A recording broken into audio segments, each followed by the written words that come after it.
बेटा, यहाँ कहाँ ले आए हो तुम दोनों मुझे? या तो वृद्धाश्रम है। तुम तो कह रहे थे कि चाचा जी याद कर रहे हैं बहुत दिनों से मुझे, इसलिए थोड़े दिन मुझे मेरे भाई के यहाँ छोड़ने जा रहे हो। फिर गाड़ी यहाँ क्यों रोक दी तुमने? अशोक जी ने वृद्धाश्रम को देखकर अपने बेटे राजीव से पूछा।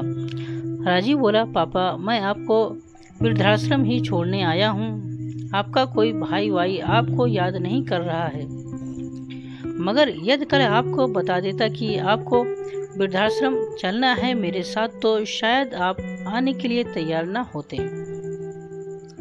इसलिए आपको बिना बताए मुझे यह कदम उठाना पड़ा। कार में आगे की सीट पर राजीव के बगल में बैठी हुई राजीव की पत्नी रोमा बोली, पापा जी, टाइम वेस्ट मत कीजिए और कार से जल्दी उतर जाइए। हमें आपको छोड़कर पार्टी में जाना है। हमारे दोस्त हमारा इंतजार कर रहे होंगे। पहले से आपने हमारा बहुत टाइम वेस्ट कर दिया है। पहले आपको अपने कपड़े नहीं मिल रहे थे, फिर आपको अपना टूथब्रश याद आया और निकलते समय मम्मी जी की तस्वीर याद आई। एक एक सामान याद करने और लेने में आपने हमारी पहले ही बहुत देरी करवा दी है।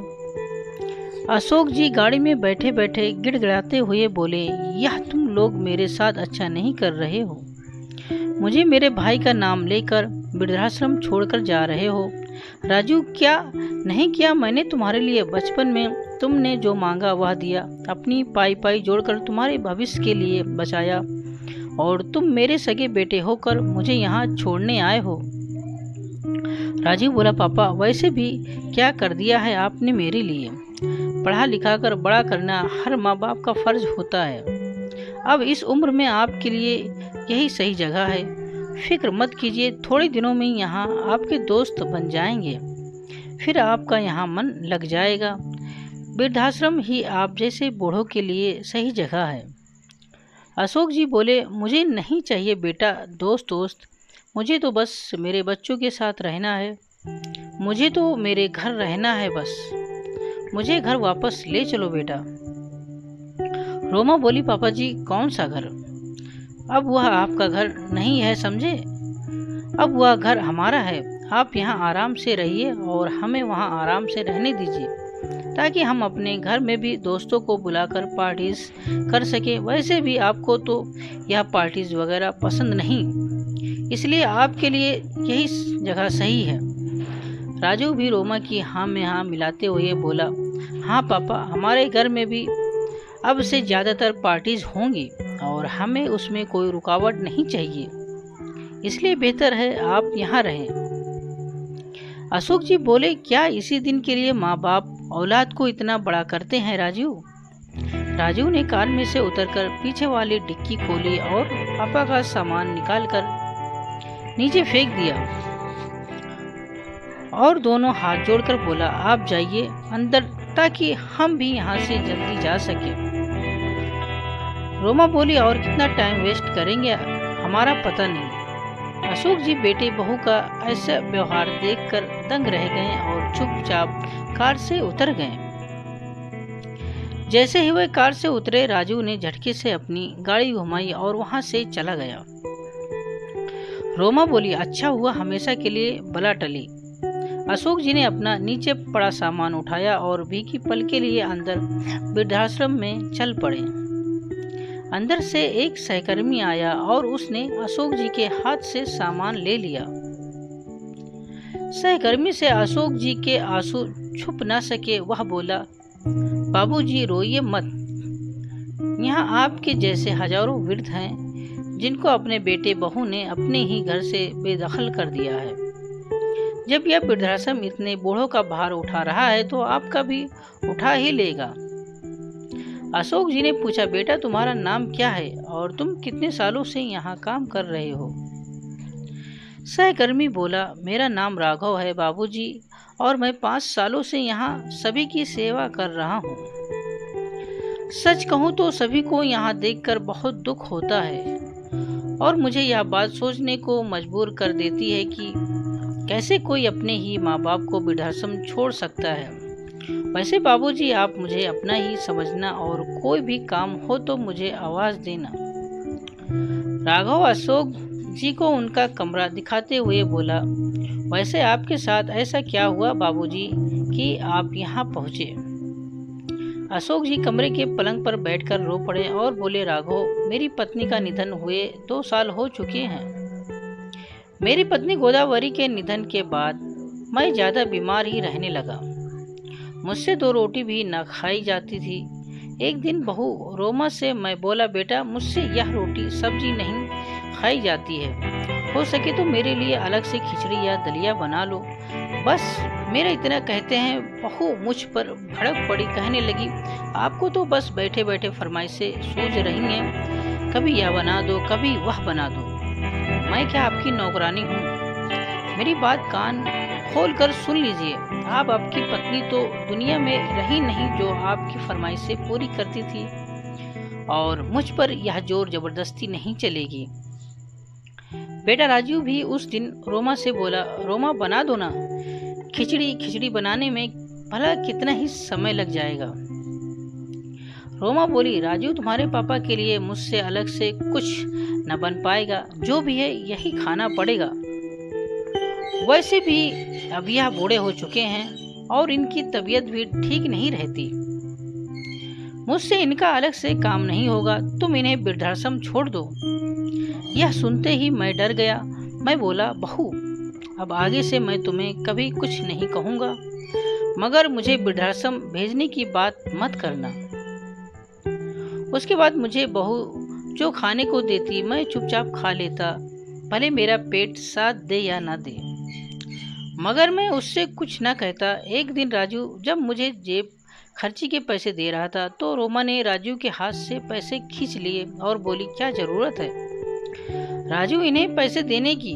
पूरे दिन घर में पड़े रहते हैं, टीवी और बिजली का बिल बढ़ाते हैं, वो अलग, खाने को भी सब कुछ मिल जाता है, तो उन्हें यह जेब खर्ची किस बात की दी जा रही है? मैं बोला, बेटा कभी कभी नीचे दोस्तों के साथ टहलने जाता हूँ तो कभी कोई दोस्त कहता है कि रिक्शे में मंदिर चले जाते हैं। अब इस उम्र में इतना चलना हो नहीं पाता है कि मंदिर चलकर जा पाए। तब जेब में 2 पैसे चाहिए होते हैं तो रिक्शा पकड़ सकते हैं, वरना दोस्तों के सामने शर्म महसूस होती है।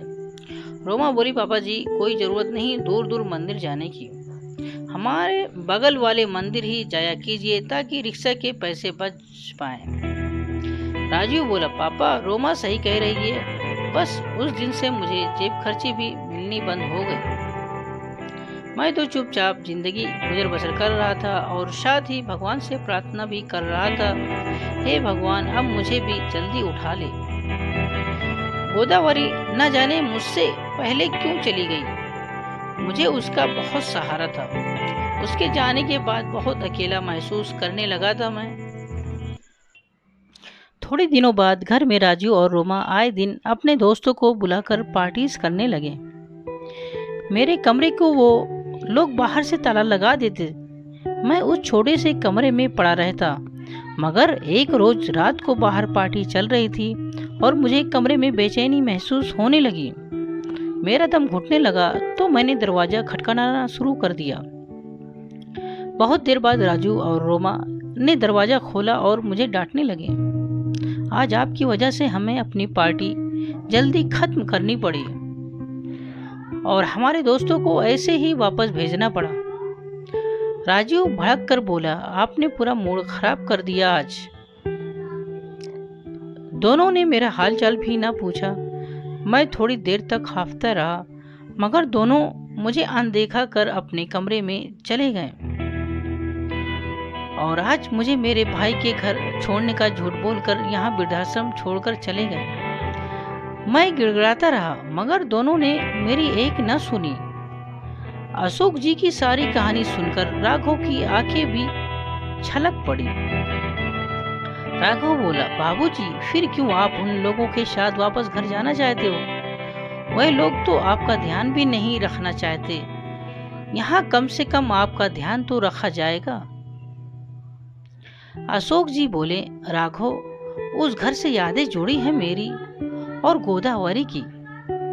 गोदावरी की यादों के सहारे मैं उस घर में कैसे भी गुजारा कर लेता और चाहता था कि मेरी अंतिम सांसें मेरे घर में पूरी हो।